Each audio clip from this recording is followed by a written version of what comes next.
On a freezing night in December of 1916, a group of Russian noblemen invited a Siberian peasant to a palace in the heart of St. Petersburg. They fed him cakes and wine laced with enough cyanide to kill several men. He ate, he drank, and he did not die. Panicking, they shot him in the chest. He collapsed, then rose and lurched into the courtyard. They shot him again and again. Then they beat him, bound him, and pushed his body through the ice of a frozen river. When they pulled him out days later, water filled his lungs. He'd been trying to breathe. His name was Grigori Rasputin, and the empire he was said to control would outlive him by only a few weeks. He was born around 1869 in Pokrovskoye, a poor village on the frozen edge of Siberia. His family were peasants. He barely learned to read. As a young man, Grigori was known less for holiness than for trouble. Drinking, brawling, chasing women, stealing horses, some said. He married a local woman named Praskovia and fathered children. And then, in his late 20s, something changed. Whether it was a vision, a pilgrimage, or simply a restless soul, Rasputin left his family and walked. He walked hundreds of miles to distant monasteries, sleeping in fields, begging for bread. When he returned, the villagers barely recognized him.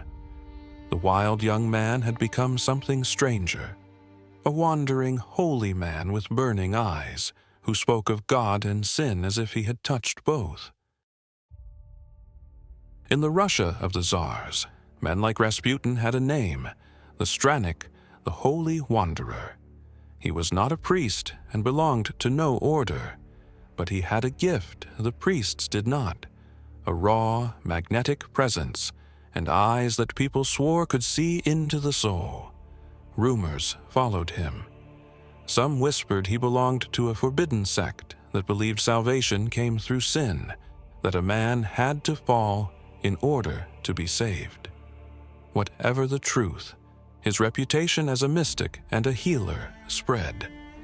By 1903, he had reached the glittering capital, St. Petersburg, a world away from his Siberian village. There, in the drawing rooms of bored aristocrats hungry for the mysterious, the peasant with the piercing stare found an audience. And soon, that audience would include the most powerful family in Russia. Tsar Nicholas II ruled over 130 million people. But behind the palace walls, he and his wife Alexandra carried a desperate secret. Their only son, Alexei, the heir to the throne, suffered from hemophilia. His blood would not clot.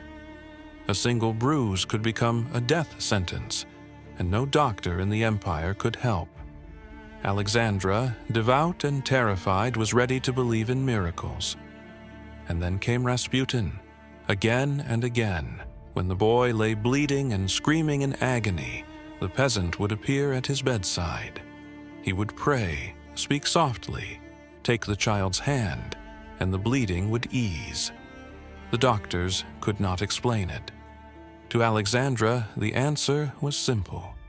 This strange man from Siberia had been sent by God to save her son, and she would let no one take him away. To the Empress, Rasputin was a saint. To the rest of Russia, he was a scandal waiting to happen. As his hold over Alexandra grew, so did his shadow over the throne itself. Then, in 1914, war came. Nicholas left for the front to lead his armies, and Alexandra was left to rule in his place, with Rasputin whispering in her ear. Ministers were appointed and dismissed on his word. Men he disliked lost their posts. Men he favored rose overnight. A barely literate peasant was now helping to steer the government of a great empire in the middle of a world war. The nobility watched in horror. The generals seethed. And across Russia, an ugly rumor spread. that the real power in the palace was not the Tsar at all, but the mad monk who had bewitched his wife. Away from the palace, Rasputin lived like no holy man should.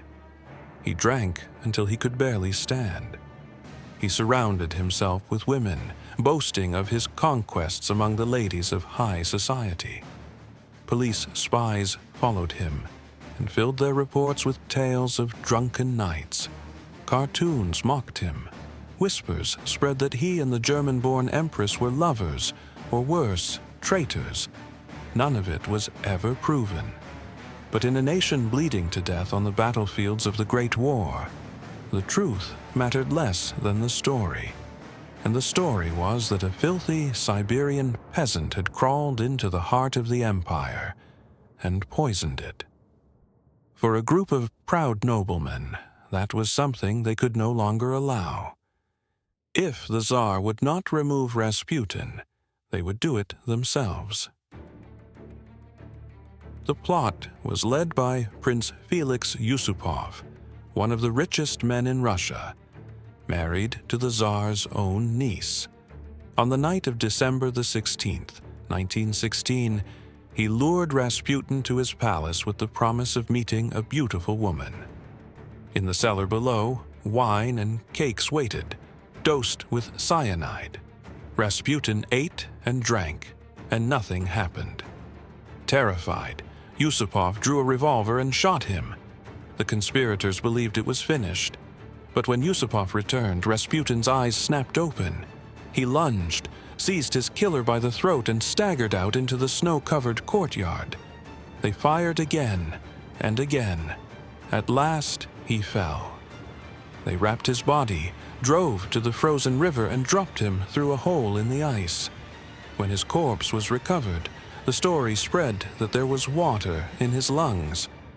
After the poison, after the bullets, Grigori Rasputin may have died still trying to breathe beneath the ice.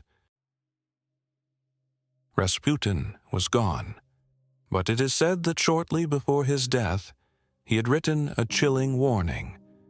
If he were killed by nobles, he wrote, then the Tsar and his family would not survive him long, and Russia itself would drown in blood. Whether he truly wrote those words or not, they came terribly true. Just 2 months after his murder, revolution swept away the throne. Within a year and a half, Nicholas, Alexandra, and their children, including the sickly boy Rasputin had comforted, were shot dead in a cellar. The 300-year Romanov dynasty was finished. Was Rasputin a saint, a con man, or simply a peasant swept up in forces far larger than himself?